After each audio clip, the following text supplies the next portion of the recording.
Retirement is traditionally a time to slow down and take things easy, but for David Smith, it's been the exact opposite.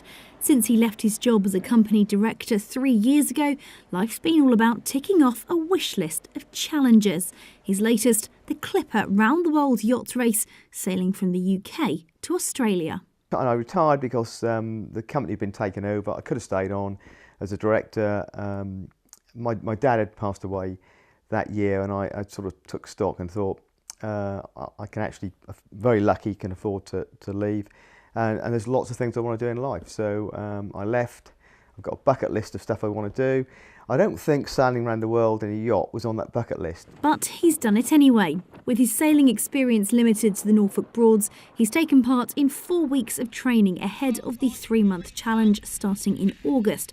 But he still isn't sure he's ready. Last training leg in the Solent in Portsmouth, we had a bit of a disaster, and we had a couple of minor collisions. We also went aground, and we had a sail which went completely out of control. And I suppose that gave us a taste of what might be involved.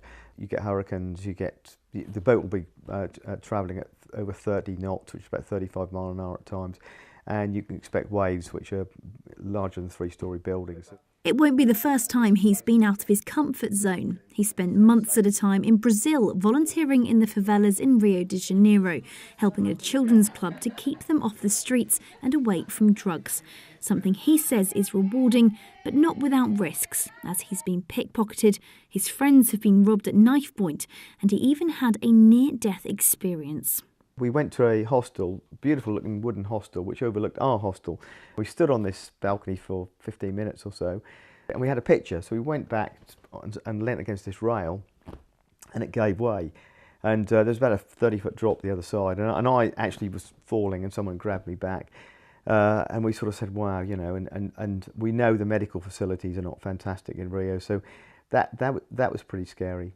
David's already raised £7,500 for UNICEF ahead of the Clipper race, but he's hoping to hit 10,000.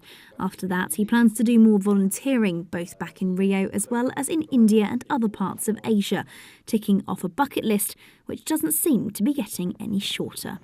Lauren Du Bois, Mustard TV, Norwich.